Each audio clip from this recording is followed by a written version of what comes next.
You know, I hate the music industry sometimes. I hate what it stands for. I hate the politics behind it. But do I love it? Yes! Like, I love being a pop star. I love, you know, all those bits that come with it. And I love attention. I love being the belle of the ball. It suits you well, Jade. There's no point lying about it. Let's not beat around the bush here. Hi, I'm Jade, and this is Making the Album with capital Buzz. Welcome to Making the Album. I'm Sam Prance, and today I'm joined by national treasure, girl group royalty, pop star of our dreams, Jade. Oh, tell me more. In this episode, we're doing a track-by-track breakdown of your thrilling debut album, That's Showbiz Baby. Oh, love this. How I are love you? this. I'm good, thanks. Always happy to see you, Sam. Thank you, Jade. Yes. Which You're is my nice. first official album interview. Okay, nice. So you've got me at my freshest form. Okay, well, track one, Yeah. Angel of My Dreams. Yeah. Now, you absolute weirdo. Complimentary. This song is bonkers. Yes. How on earth did you come up with it, and what did your team say when you were like, this is the debut single? I think Angel of My Dreams is just intrinsically me. Is that a word? Yeah? You know when you suddenly think about it and you're like, hang on a minute, is that? Yeah. Use those Mariah SAT words. Yes. Yeah, I feel like it's the most me a song could ever possibly be.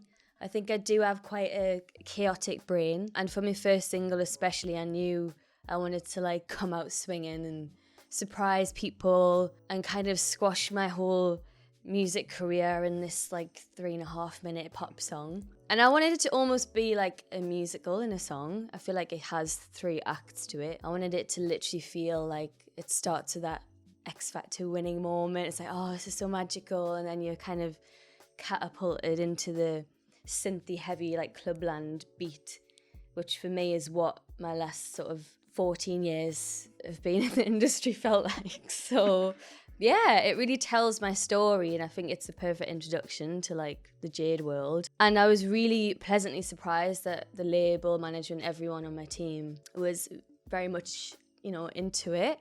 The day after we wrote it, so I did it with Mike Sabbath, Pablo Bowman, and Steph Jones. That was the first time I ever met Steph, so it was a good first session. And yeah, me and Mike stayed late into the night to record the vocals straight away because we knew it was special. But I was expecting the label to be like, this is bonkers, and absolutely not.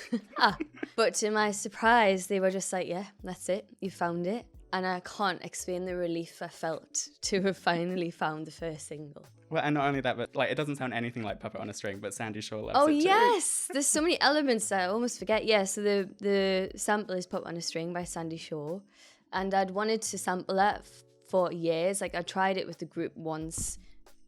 Sorry. And Pablo actually brought it up in the session. I'd came sort of storming in a terrible mood that day. I'd done so many writing sessions in LA. I was feeling really lonely. I was sick of just trying to get this first single. And then that morning, the head of my label was leaving, and so I was freaking out about that. I was on the phone to Jordan, crying and having a big old spiral. And I was like, I'm not going to the session. And Jordan was like, you should just go. It's Pablo, and you love him, and you love Mike. I was like, okay, I can't let them down. So yeah, I went in the room kind of expecting to bring a really bad vibe and do one of those ones where you're like, okay, oh God, something's come up, or do you know what I mean? Try and get out early. And I was venting to Pablo, and he brought up the Puppet on a String reference. He was like, do you remember you kept trying to reference that song? And I was like, oh yeah. And weirdly, I'd written that in my notes app as well, that sample. So it felt like one of those do moments. So we ran with it. And yeah, it became this kind of love-hate song about music and my experiences within that. Yeah, magic. I mean, but it's not just your label, obviously, who loved the song. It was praised by huge outlets, Pitchfork, New York Times put it on their end-of-year list. Yeah. How did it feel getting this critical acclaim after sort of having to fight for respect in Little Mix? It felt amazing, actually, because I think it showed me that who I am on my own is enough. Not that I should seek validation from other people, but I think I'd be lying if I said I didn't enjoy it. And, ironically, that is what Angel is about. It's this idea that, I hate the music industry sometimes. I hate what it stands for. I hate the politics behind it. But do I love it? yes. Like, I love being a pop star. I love, all those bits that come with it. And I love attention. I love being the belle of the ball. Do you know what I mean? It suits you well, Jade. There's no point lying about it. Let's not beat around the bush here. The song is also, like, it's entered the pantheon of greatest debut singles of all time. Wow, okay. I mean, that's amazing, because in my head, it should have been number one everywhere in the world. One day. Kate Bush. It might have it. That's what I'm hoping for, is it will have its, like, comeback moment, and if that takes 10 years, 20 years, that's fine by me. But the fact that it was critically acclaimed kind of means more anyways. I think especially in this musical climate, I'm not so much chasing, like, number ones anymore. I feel like more so maybe in Little Mix, whereas now, yeah, to have been really, like, reviewed very well from people that I admire and respect, that meant a lot. I mean, what to you is the greatest debut single of all time? Angel of My Dreams. Correct. No, and you've got me in a cookie mood this morning. I've just had my banana. Ooh. This morning? Yeah. No, one of my favourite debut singles of all time is Gwen Stefani, What You Waiting For. A classic. Coming out of No Doubt. And that was hugely inspirational for me, actually, because I love that she wrote a song about struggling to write a hit single. Writer's block. Yeah, about writer's block. And I think for me, I was definitely feeling that way too. And then I thought, oh, hang on, like, it's okay to actually just write about that. And there is always a way of making that relatable to the audience.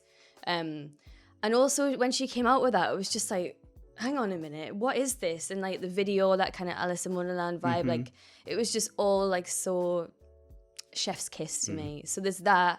And then I would also say Beat of My Drum, Nicola Roberts. Oh, come on. And girl group debut, that's and I would looked at a lot of girl group like first singles. And Nicola I loved again just because it was daring and it was something different. So yeah. Yeah, and Wings. And Wings! You've done it twice. Oh my gosh. Wings, now let me tell you, Wings is actually one of the best debut singles. I think, again, because we came out swinging. You did, yeah. I think we surprised everyone. I think usually when an X Factor winner comes out with a single, it's like, okay, it's either going to be a hit or a flop, and then you have to be scared of being dropped, and that's the whole vibe. But I'm very proud of us for Wings because it did come from us, and you can tell that in the lyrics, and I think it ticked every box of like harmonies, big singing, big chorus, signature sound. So yeah, I'll always be very proud of Wings. Okay, track 2, It Girl. Sorry. I'll start talking quicker. This is a gay anthem, if ever I heard one. Now, as a beloved LGBTQ plus ally with many iconic gay anthems to your name, what's the secret to making an iconic gay anthem? I think the secret to making an iconic gay anthem is to read the room, Don't make it necessarily about you. Like, I think a good gay anthem has to be, like, universal, but only universally for the gays. Like, do you know what I mean? Yeah. You can only really write one if you're around it. I've been in sessions before with people that don't really get it, and if they don't get it, I'm not writing it with them. If they come in, they're like, oh, gay anthem, yes, queen. It's like, you know what I mean? I'm just like, it's not Slay the Boots House Down. No, like, if you don't get it, we're not doing it. So I think it's about not really being on the nose and doing like the stereotypical like phrases or... I think that's the key to it. Yeah, like Vogue, Madonna, or Together Again, Janet Jackson. Exactly. They were embedded in those communities. Yes, exactly, and it shows. So I think that's the key to it. I like that I think there has to be a little bit of depth to it in Darkness that adds to the story. And obviously in the song you're singing clause in the contract gone is the girl that you could con. Yeah. Were there any like wild clauses you had to in your first Little Mix contract, and what was it like negotiating your own solo contract? I don't know what I can say outside of a song, but I will say that I think by the time we got to Glory Days era, we had a lot more power to dictate like the renegotiation of a better contract. I actually drew inspiration in that contract line from other people that I know. Okay. That I'm very close to, that have managed to get out of their contracts because of a clause. So yeah. Nice. Well, in your opinion, who are the it girls in music now? Oh my gosh. There's so many it girls now, which I think is very exciting. I would say Dochi, Sabrina Ovs, Chapel, Charlie, Addison Rae. I mean, I could go on. Tyler, obviously my girlies. And yourself. Michelle. Who else am I loving at the minute? I think always artists like Brie Runway always deserves her flowers. Yeah, it's a good time for the pop girls right now. Yeah, very creative. Creative, a lot of freedom. And I think we're in an era of people understanding the like work ethic it takes to be that level, which is cool. Okay, track 3, FuFN. Now, I know there was a little bit of kerfuffle over the title of this song. Yes. When you pitch a song with a swear word in it as a single, what do your label say? They say, this isn't going to work on radio. That's it, really. How did like Eamon get away with it, I don't want you back? I don't know, actually, because that song was huge, wasn't it? Yeah. I think if you reach that level where it's so huge that they just have to bleep it out. But that's why we did an abbreviated version, of course. Okay. And there's a Forget You for now. Yes. Which I guess like that was kind of CeeLo Green vibes. Took it from that of like, okay, what did those people say? We need someone like Frankie did Fuck You Right Back. We need someone to do like Fuck You Forever. I would love that. I'd love a kind of song battle. Someone can create a fake relationship. Yes, please. Okay, now I love how you've used this song in live performances to call out transphobia, JK Rowling, reform. Why is it important for you to use your platform in this way? I think it's important for me to do that because I think it's important for me to show my fans that I'm not afraid to speak out about things, especially my younger fan base. I don't want them to be like scared into submission or feel like they can't protest or educate themselves on like social issues or anything political. And I did see a bit of that growing up. I'm thinking of like artists like Madonna who were very unapologetically outspoken, and I found that really inspiring. But I would have liked to maybe have seen more of that as a child. It might have kind of spurred me on to also at least engage or be aware of what's going on in the world. So that was kind of my thought process. And, you know, I am a big ally to the LGBTQ plus community. And so I feel like Pride is a protest, and my form of that is to say something on stage. That's my space to do that, as well as turning up to protests or whatever else it is. And I don't want to be scared to not say something. And I think there is strength in numbers. And I think for artists as well, it is scary, like the thought of saying certain things, like, is there going to be a consequence to that? But I would rather have to deal with the consequence than like stay mute on it. So. Yeah, well, you even in Little Mix, I remember you used to post stuff on Twitter, and like men would give you so much crap. Yeah, the thing is when like certain men kick off about me saying something, it just makes me want to do it more. So keep it coming.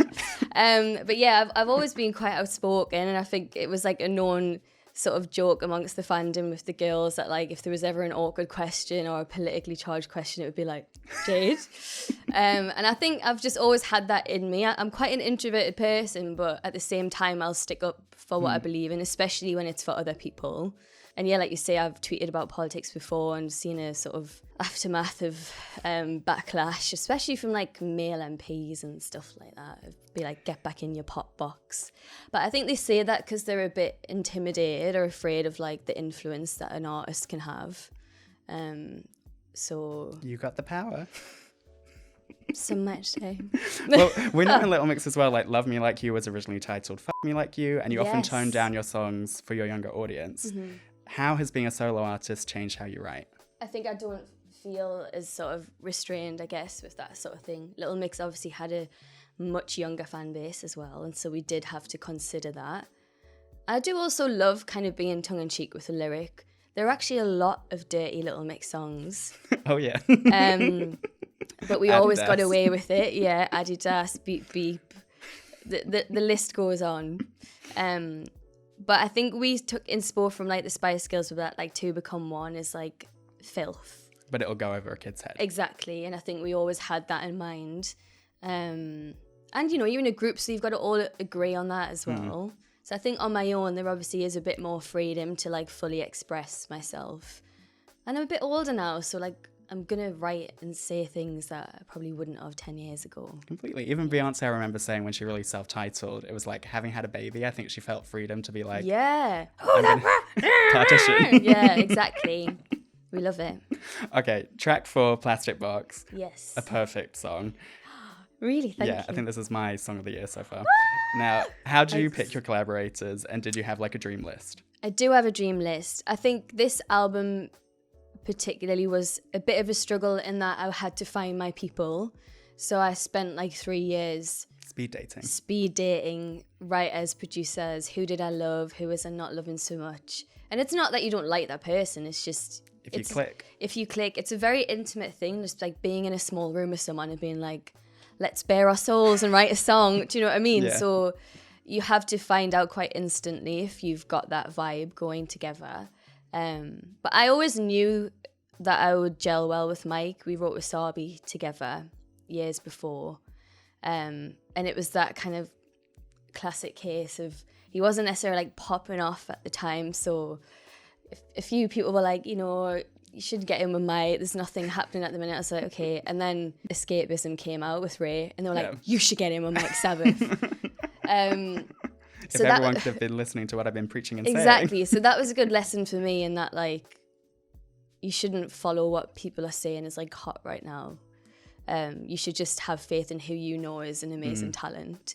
And me and Mike, we just gel really well because he is kind of bonkers in the most like beautifully hippie, free-spirited way.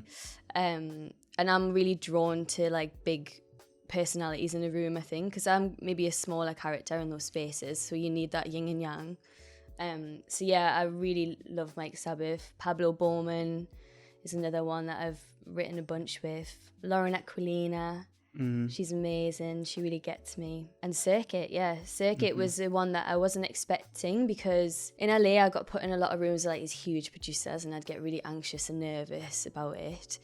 But Circuit is honestly one of the like loveliest people you'll ever meet. And obviously insanely talented. Yeah, and work with Britney and everyone. Britney, The Weeknd. And Jade. And me. So yeah. And I love as well that M&EK is still like your vocal producer. And of M&EK all day, every day. And I'll never forget that he was the first person to kind of take me under his wing, like after Little Mix, and be like, let's just get in the studio. It doesn't matter what we write. It doesn't matter what the outcome is. He just gave me that safe space to like really express myself. And he is on the record. We've still got a few like co-writes together and some vocal production, but he is as like genuine as it gets. So yeah. Well, Plastic Box specifically, the video is next level. Yes. And I love that you reference artists like Madonna and Roger Sanchez. Yes. How do you feel about like, people always seem to be shocked when like you or Addison or Sabrina like reference these other artists and have great taste? Like, I love a reference. Yeah. I'll never shy away from that.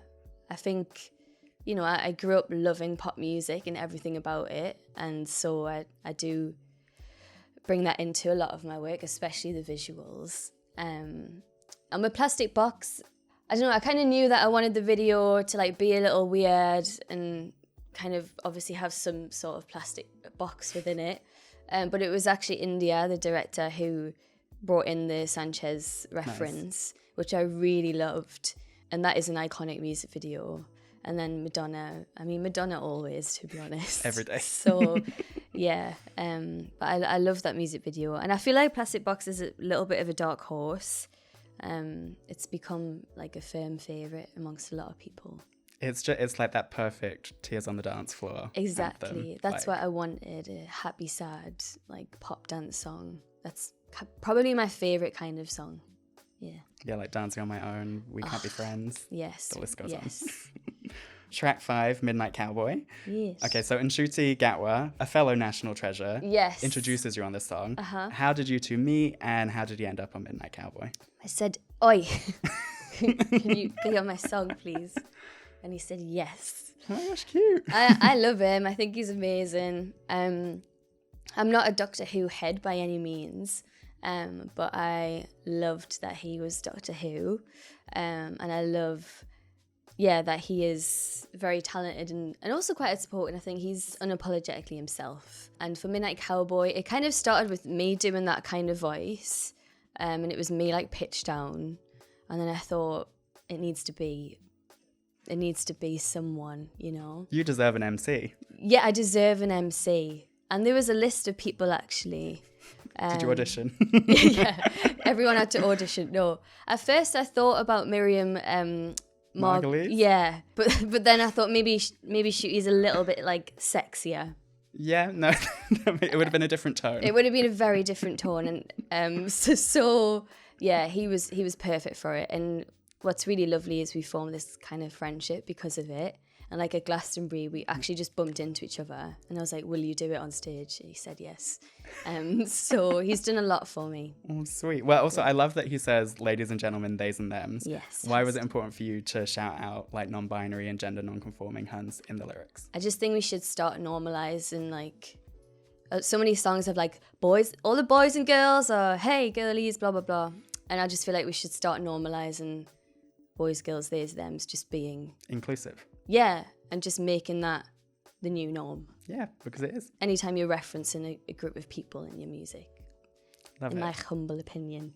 Yes. Well, track 6, Fantasy. Yes. Now, you worked with pop icon David LaChapelle on this video. It's actually the first video he did in 8 years. Yeah. Which is crazy. Who reached out to who and what was working with him like? He actually slid into my DMs. I know. I'm still like... that whole... like couple of months in my life is a bit of a fever dream because Angel came out, everyone like reacted really well. David LaChapelle started following me and like liking my posts, and he's always been the mood board for me. Like when I've sat with my creative director, like we're looking at his books, we're picking references of his.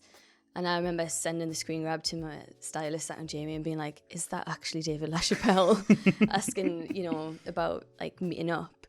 And I went to his studio in LA, and it was just mental. I walked in the room when like Angel in My Dreams was blasting through the speakers, and he had like a mood board of just like Jade images. Like some of them were really awful as well. And I was like, oh God, David LaChapelle's like seeing this pop shot from like 2012. And he was like, you know, welcome. And he said, you know, I know you love tea and biscuits, so I've brought these into the meeting. And I played on the slow version of Angel because that wasn't out yet. And then we went to his cinema room and like watched it over and over again. And he was giving me all these anecdotes of Britney and Christina and all the tea. And I just was like, this is the best moment of my life. And then I thought I'll be cheeky and ask if he wants to do my video. And he said, yeah. That's Showbiz Baby.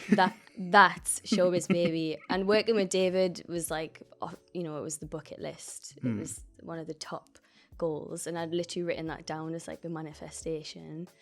And he was so supportive, very old school and very, very showbiz, but very supportive of me. And we still like message each other now, which is sweet. Well, this was the second official single, and you've already mentioned that like chart success is less important to you now than when you were in Little Mix. Yeah. But did you feel any pressure to match how successful Angel was? I did feel pressure, and that's why I almost went with like a surprising choice, a second single.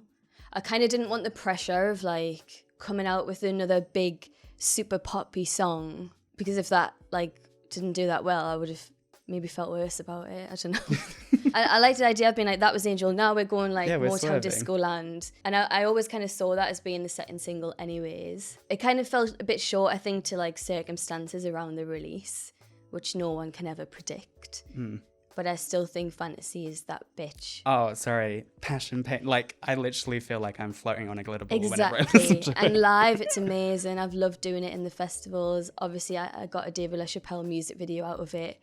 And let me tell you, I've never looked better in front of a screen in my life. That lighting, that gives RuPaul a run for his money. Well, also, the industry has changed so much. It's like when you were in Little Mix, I think you have some trauma from being threatened to be dropped after every single song. Yeah.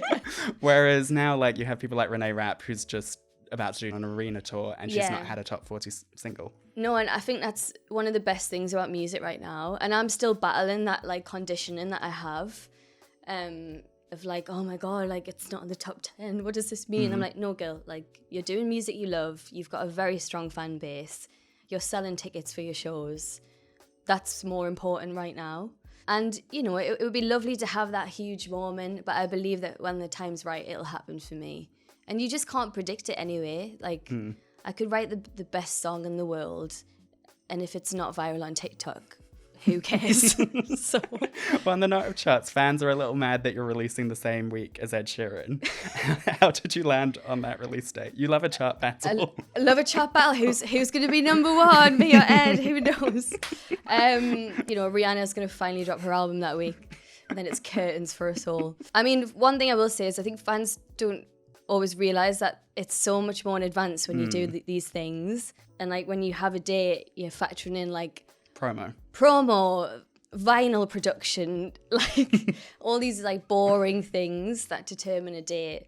Yeah, I mean, there were some things I did agree with, like maybe I wanted it a bit earlier, but I also think you shouldn't underestimate the push you can get from being the same week as someone big, because conversation, people rooting for you, and again, like I didn't go into this project being like, it has to be a number one album. I want it to be a well-respected album, and I want it to be full of, you know, Jade expression. That was the goal with That's Showbiz Baby. And again, you just never know, do you? When I say never know, I don't mean you never know about being number one, because I'm not going to be number one that week because of Ed Sheeran. We don't know. I'm not mad at it, to be honest. I think it's actually a smarter move than people might think. Yeah. I'm thinking of like when Little Mix brought out our album the same week as Kylie Minogue, and it was almost like a battle of the gays. And it meant that our sales were huge. Yeah. Whereas if we'd released a week when there wasn't any competition, we mightn't have sold as many records. Do you know what I mean? Yeah, no, it makes sense. And then it was like, okay, well, we're bringing out a tape. And then Kylie was like, okay, well, here's another vinyl. And it was like, bam, bam, bam. And Kylie got number one, but rightly so. Well, track 7, Unconditional. This song actually made me cry. Aww. And I think it's incredible to do a mum song without it being saccharine. Like, yes, this sounds elegant and cool. Yeah. How did Norma react? I actually never played her it. I think she's heard it now. Has she heard it? Not via me, because I felt really awkward about it. I struggle to like express how I feel, so I'll do it in music. But like, I'm not going to play that song in front of my mum and just be like, do you know what I mean? Yeah. Yeah, but it's like a love letter to my mum. And that week, the day that I wrote Unconditional, my mum was in hospital. She's got lupus, and she's been like in and out of hospital my whole life. And so the song is about like wishing I could just fix her with my unconditional love. But yeah, I didn't want it to sound too, it's obviously sad, but it's still got like a disco element to it. And I had a lot of fun actually making that song with Mike Sabbath again and Pablo. I felt very safe and comfortable with them, and during that session I was literally in and out of the room on the phone to like my brother in the hospital, and it was all very touch and go. So I'm glad that song was written and made the album. But musically it was cool, like referencing like gossip and like MGMT mixed with Donna Summer. Like it's a good sort of fusion of like Pet Shop Boys and like Xenomania. Like it's again another sort of Frankenstein song, which I love. And I think that's where I thrive the most, actually. It's like that kind of song. So, definitely. Yeah. Well, on that emotional note, we're going to do a very quick interval. Da, da, da, da, da, da. Now for this, all you have to do is spin it and then you answer it. Okay. And divulge a little bit. Do I look at it while I do this? Fave album with no skips. Do you know the first album that came to my head, which is actually quite rogue, is Mika? What, the debut? Yeah. Okay. I hammered that album. Yeah. And I loved that he was like a mix of sort of Freddie Mercury, but like pop-tastic. I loved the album cover. I remember studying it in media studies, actually. But then what's just popped into my head is Lady Gaga, Fame. Okay, Fame nice. Monster. That, to me, 10 out of 10 album. Mm-hmm. Every single song, phenomenal. Well, and I think Mika would love Angel in My Dreams, and you can hear Mika the Fame would in. love Angel in My Dreams. We've spoken about that, actually. He invited me to his summer home once. Ooh. Band you want to reunite? Have a guess. There will be a Little Mix reunion. It's the last thing I do. You know, it doesn't matter how long that takes. But yeah, I think Band to Reunite would definitely be Little Mix. Fave lyric of all time, Janet Jackson, I'm heavy like a first day period, from Feedback. Underrated single. Love it! Thank you so much. That was Off the Record. Okay, track 8, Self-saboteur. Yes. I love how candid this is. Now, you've been in a relationship for 5 years. Yes. Did that inspire the song at all? And are you a self-saboteur when it comes to love? Definitely. That song was written at the start of my relationship. And I'd written a poem about it. And I'd drawn a piece of art, actually, of me like diving into a sea of abyss. I always found like falling in love with someone really scary. It's not until Jordan that I've really, truly like gone all in with someone. Yeah, self-saboteur is about that kind of conflict in your brain of like when something feels really amazing and you're like, okay, it's fight or flight mode. I did have a history of like running away when I started to like people. So that's kind of what this song is about. Yeah, so it's very vulnerable, but I do love it.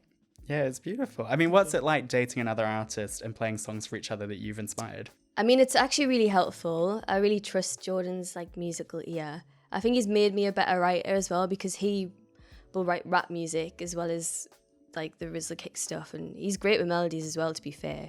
But I think he comes at it with a more sort of poetic angle, and that's helped me better my lyrics. But yeah, playing him my songs is, especially when it's about him, is kind of weird.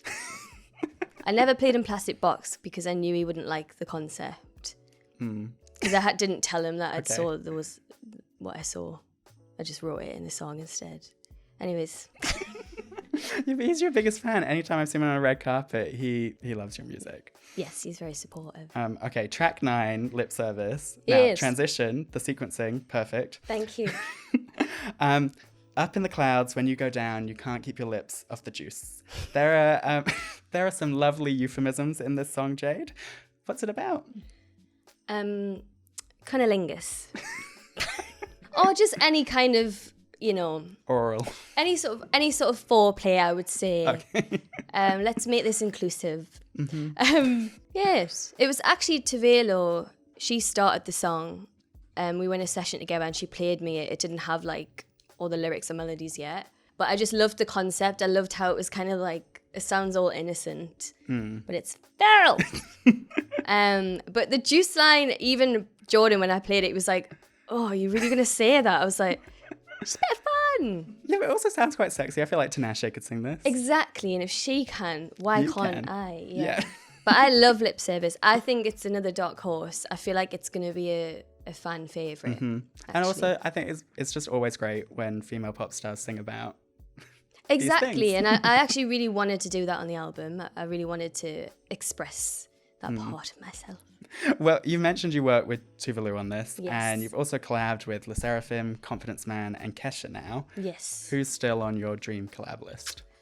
I think, like, my sort of big goal, I think me and Chapel Roan could do a really amazing, like, theatrical, big singy song together. Also the video treatment. The video would be, you know, so extra. I live for her more is more energy. That's very me. So I think she's probably up there alongside like Doechii, would love. Cat's Eye, I'd love to work with. My God. Yeah. The choreo. The choreo, the vibes. I love Cat's Eye, so yeah. I mean, even just quickly talking of Kesha though, like I know you said she obviously stand Angel in My Dreams. Did she ever see Little Mix performing TikTok on X Factor? Oh my God. Memory unlocked and deleted. Gary Barlow was so harsh about that performance. It was good. I mean, I don't blame him, to be honest. Do you remember our hair? They decided to crimp all my hair, but then I had a massive like Jedward quiff. And then like metallic shorts. Yeah. My braces and bow tie, obviously. I remember even that week, it was Rock Week. Yeah. And they kept saying TikTok. We were like, it's not a rock song. We're going to get annihilated, but sure. Which Gary did annihilate you, but then Chaliza was saying, well, you're doing it with electric guitars. Why is that not rock? Deep. Sorry, I've watched way too many Little Mix videos. Well done for that deep dive. Proud of you. Track 10, Headache, another banger. Yes. It's also the kind of pop that I can only imagine a British artist making. Yeah. What do you think separates British pop from American pop? Audacity. British pop is always maybe more willing to like push it or take it there. And maybe more like, I'm trying not to sound shady here, maybe more like culturally relevant, like we'll sing about the times or we will go against the grain a bit more maybe. Yeah. That's how I feel when I think of like big British, like iconic artists. I think of those sort of things. It's less polished in a good way. It's a bit rough and ready. Yeah, I think we're not afraid for it to sound a bit rougher around the sides, around the edge, around the rougher. Around the edges. And Headache is literally just a headache of a song. And I love that. But complimentary. Complimentary headache. If there's any headache I ever want, it's Headache by Jade. Yeah, exactly. I mean, after Little Mix, is it important for you now to make it in America? It's definitely something I feel like I want to achieve for us. I think we were always so close and we deserved it. And for multiple reasons, it never quite went over the ledge. Yeah. I'm struggling. Over the edge. Something like that. Never quite got there. Never quite got there, and it should have. And even now I see like on TikTok, people like circulating Little Mix songs are like, you'll never understand like how important Little Mix were. And I'm like, yes, like. Yeah. Because I agree. But yeah, I'd love to make it in America. I definitely have the ambition to. But again, I just think all it takes is like one song or a viral moment. Mm-hmm. So yeah, let's get those late night show performances. yeah. Track 11, Natural at Disaster. I mean, this entire song's a vocal masterclass. What is your vocal range now, Jade? I couldn't tell you because I always saw myself as an alto. But saying that, I always did do some quite big ad-libs and stuff in Little Mix. I think it's more about confidence with me. I think like Liam Perry always sort of naturally sat more in that big belt range. And it's not that I can't do it, it's that I'm scared to do it. I think it's every artist's worst nightmare to like do a huge note on stage and your voice crack and then you just want the ground to swallow you up.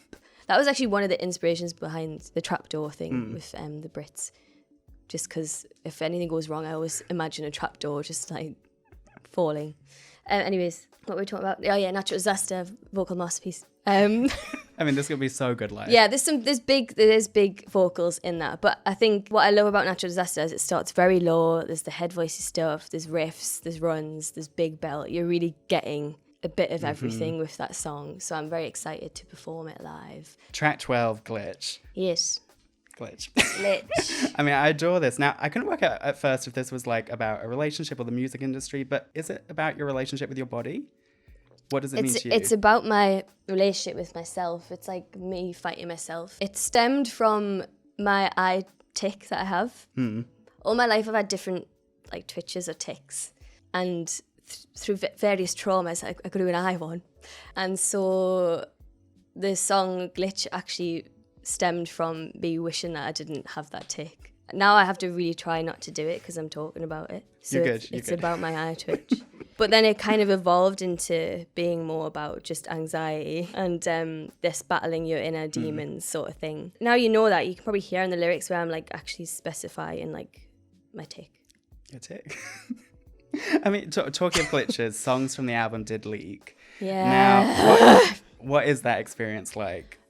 Honestly, anyone who leaks an artist's music deserves to like walk on Lego every day of their lives because it's actually theft. And it's so frustrating that there's not enough done about it. Like, obviously I was devastated when a lot of my music leaked, as any other artist would be, because you work so hard on that music.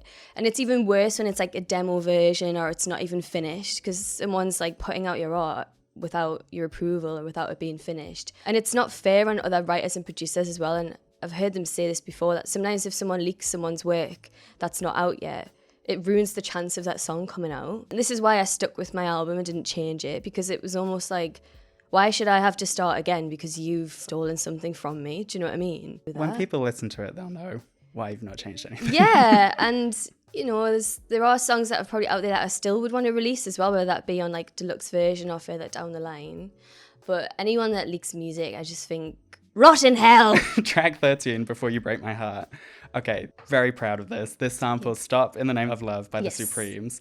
As a Diana Ross superfan, did you intentionally set out to write a song with this sample? Yeah, I had to get that in there. This whole album is, it's about me discovering myself again, like finding what I love, going back to the music that I used to love. What's so special about Before You Break My Heart is the chorus sample is me singing that as a little girl, which is really cute.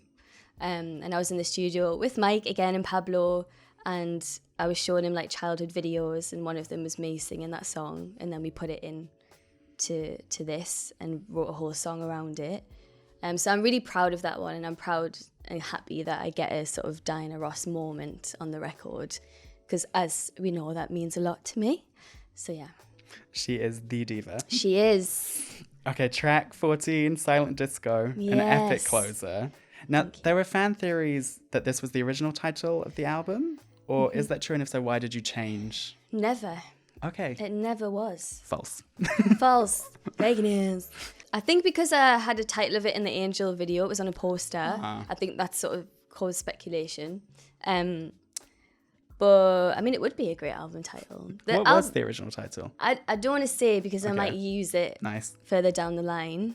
And I had my heart set on this other album title from the get-go, but then actually the fans steered me in a different direction. Once It Girl came out, they were like pulling all the lyrics they loved and That's Showbiz Baby, and I was like, that actually makes so much more sense, especially because of what the album was turning into. And I really love that. I love that organically it sort of became something else, and the visuals were all starting to have a showbiz theme. So it just made more sense. But Silent Disco is one of my favourite songs. And for me, it was like, okay, what would I want as like an ultimate love song? Or like if I ever got married, like what would I envision? And that's why you hear that sort of chorus beginning as if the doors are opening. And it still has that kind of old school like disco element, I think. Yeah, it's so romantic. And it feels like the curtain's closing, like it does feel like it does feel like that, yeah. So I think it's a perfect last song for the album. Completely. Well, finally, Jade, what do you want fans to take from this project? I would love fans to feel like they've been let in on the journey that is me figuring out who I am on my own. I think that's what this album is about. There's different kinds of music. I'm exploring things lyrically, I'm pushing it, but also just have like pure pop bangers on there. I feel like it is a record of like finding Jade, and I think that's really cool that the fans get to experience that too. So yeah, I think that's what I want them to take away from it.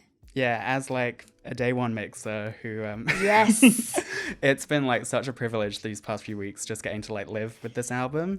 Thank you. Just know that you've done it, Jade. This is like incredible. And Thank you. It's going to be a debut album that people are going to like look back on for years to come. I hope so. I really, really hope so. I worked very, very hard on it. And I do love it like with all my heart. So yeah, I'm very excited for it to be out in the world. And I just want to thank you because this is the 10th episode of making the album. And like, as the mixers know, like Little Mix on my heart, and you like getting the chance to just gab with you and spend time with you. I love it. I could do this all day. You are the OG LM stan, so thank you. Thanks for your support. Always. Yeah. Thank you so much, Jade. Thank you. Very funny and weird sometimes. No.